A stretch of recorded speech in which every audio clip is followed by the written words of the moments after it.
Hello everyone, my name is Vikram Singh, work as a science teacher in MB International School, Nayagaon, Kota. Today I am going to start chapter 15, our environment of class 10. So let's start its part 1. Environment encompasses all those things and set of conditions which directly, indirectly influence the life of organisms, including their growth, survival, development and reproduction.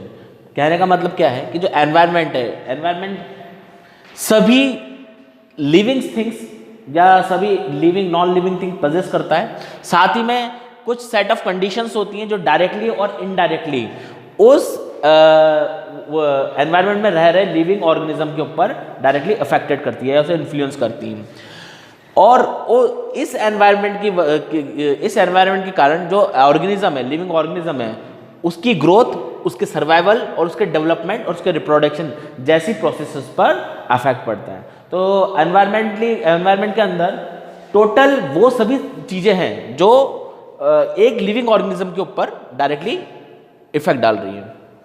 Thus, environment is composed of the physical surroundings, living organism and climate condition of the region in which an organism lives. तो इसको इस बात को वापस उसने इस तरीके से कहा है कि जो ऑर्गेनिज्म, लिविंग ऑर्गेनिज्म है, तो उसके चारों जितनी भी फिजिकल एक्टिविटीज है, फिजिकल थिंग्स हैं, वो और उसकी क्लाइमेट कंडीशंस, वो सब मिलकर क्या बना रही हैं, एक एनवायरनमेंट बना रही हैं।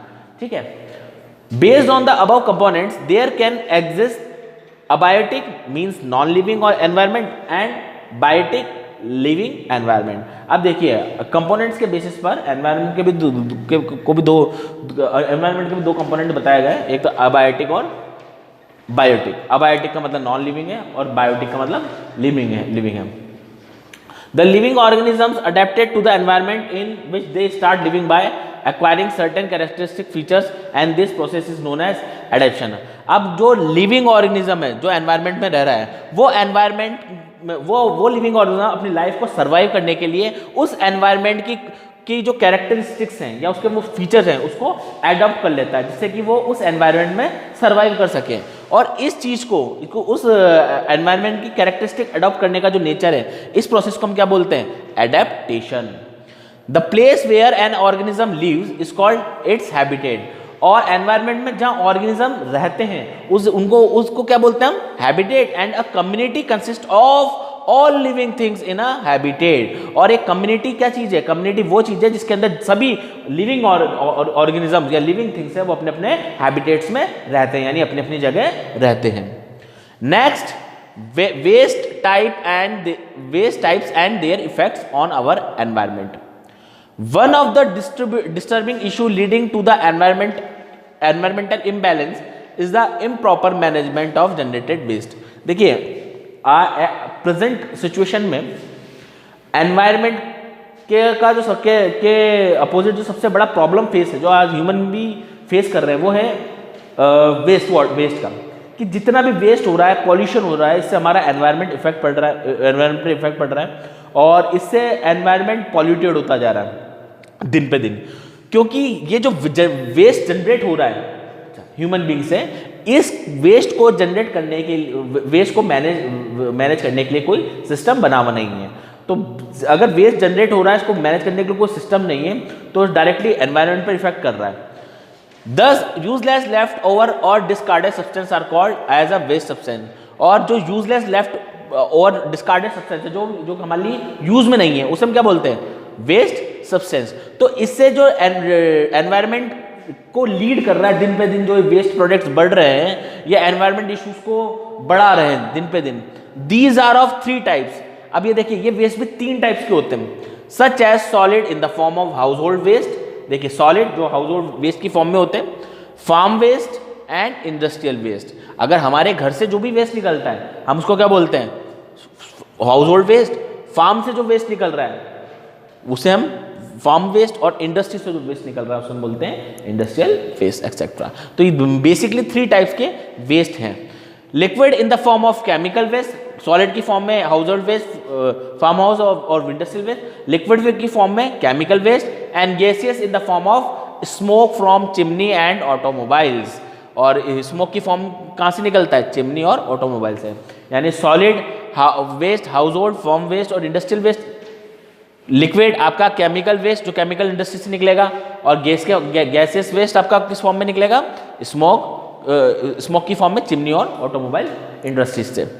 These waste substance can be divided into two main groups. अब देखिए ये जो वेस्ट सब्सटेंस है इसको भी दो पार्ट में डिवाइड किया गया है। एक तो है बायोडिग्रेडेबल सब्सटेंस और दूसरा है non biodegradable substance.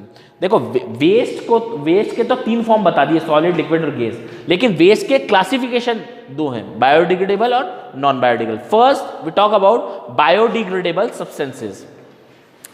These are the substances which are disposed of naturally by the action of microorganisms like bacteria, which result in their breakdown into simpler harmless substances। देखिए बायोडिग्रेडेबल सब्सटेंसेस कौन से substance होते हैं? जो naturally जो micro organism present रहते हैं हमारे एनवायरनमेंट के अंदर, वो माइक्रो ऑर्गेनिज्म लाइक बैक्टीरिया क्या करते हैं? उस वेस्ट को डिकम्पोज कर देते हैं, मीन्स उनका ब्रेक डाउन करते हैं सिंपलर सब्सटेंसेज में, और वो सिंपलर सब्सटेंस हमारे लिए हार्मलेस होते हैं, मतलब वो हमको कोई हार्म नहीं पहुंचाते हैं, वो डिकम्पोज हो जाते हैं इजीली नेचर के अंदर।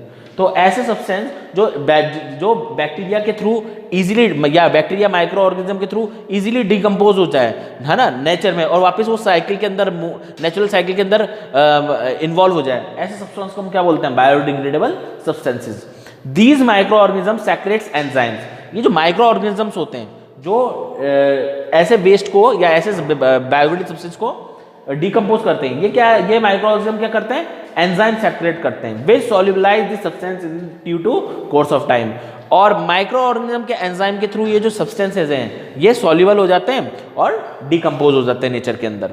Beside the natural biodegradation, biodegradable waste can be put to treatment by waste management plants and can also be used as a manure to increase soil fertility or as a compost to convert them into biogas। अब देखिए ये जो biodegradable waste है इसका काम कहाँ पर आता है? वेस्ट मैनेजमेंट प्लांट्स में भी आता है, और जो मैन्यूअर होती है, ठीक है ना, मैन्यूअर मीन्स खाद जो होती है, जो हमारे एग्रीकल्चर लैंड में क्रॉप्स वगैरह को की ग्रोथ के लिए काम में आती है, तो मैन्यूअर बनाने के लिए भी ये बायोडिग्रेडेबल वेस्ट का यूज़ किया जाता है, जिससे सॉइल की फर्टिलिटी बन सके, सॉइल फर्टाइल हो जाए, और compost to convert them into biogas. और इस बायोडिग्रेडेबल जो वेस्ट है इसका यूज़ बायोगैस बनाने में भी यूज़ किया जाता है। यानी बायोडिग्रेडेबल का सब्सटेंस का यूजेस, वेस्ट का भी यूजेस है, मैन्योर बन रहा है उससे, सॉइल, और उससे मैन्योर से सॉइल की फर्टिलिटी बढ़ रही है, सॉइल की फर्टिलिटी बढ़ेगी तो क्रॉप्स प्रोडक्शन अच्छा होगा, साथ में बायोगैस के अंदर भी कन्वर्ट कर सकते हैं हम इससे, ठीक है।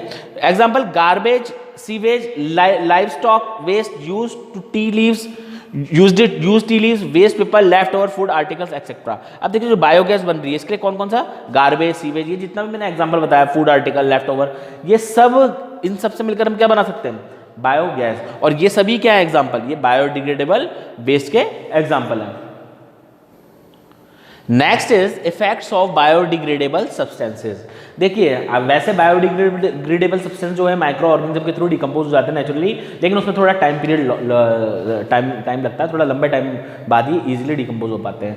और अगर हम इनका जैसे बायोगैस या मैन्योर बनाने में यूज़ लेते हैं, लेकिन अगर हम ये इसको अगर डिकम्पोज नहीं करें या किसी चीज़ में हम इसका यूज़ नहीं करें तो इसका भी बहुत ज़्यादा हार्मफुल इफेक्ट होते हैं। क्या है? So let's start effect of biodegradable substances.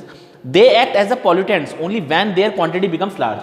अगर बायोडिग्रेडेबल सब्सटेंस बहुत लार्ज क्वांटिटी में हो गए, है ना, प्रेजेंट है हमारे एनवायरनमेंट में, तो ये एज अ पॉल्यूटेंट की तरफ वर्क करेंगे। मीन्स अब इनसे पॉल्यूशन क्रिएट होगा, इससे हमारे जो कि हमारे एनवायरनमेंट पे हार्मफुल इफेक्ट डालेगा। The effect of biodegradable substances are, अब देखिए कौन कौन से इफेक्ट पड़ते हैं बायोडिग्रेडेबल सब्सटेंस अगर लार्ज क्वांटिटी में एनवायरनमेंट में प्रेजेंट है। First, decomposition of biodegradable waste leads to foul smell. अगर बायोडिग्रेडेबल सब्सटेंस बहुत लार्ज क्वांटिटी हो जाती है और उसके बाद हम डिकम्पोज करते हैं तो उससे बहुत लार्ज अमाउंट में फाउल स्मेल जनरेट होगा, बहुत गंदी स्मेल जनरेट होगी।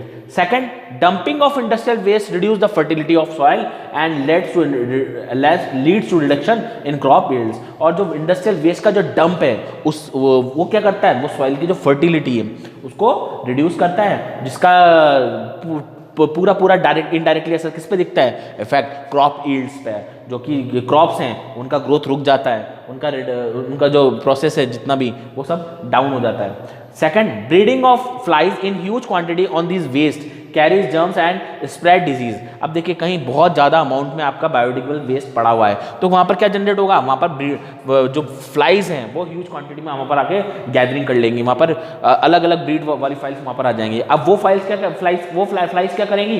वो डिजीज को स्प्रेड आउट करेंगी, ठीक है। तो these waste carries germs and spread disease, जो कि ह्यूमन बींग तक पहुँचेंगी और ह्यूमंस सफ़र करेंगे किसी न किसी डिजीज से।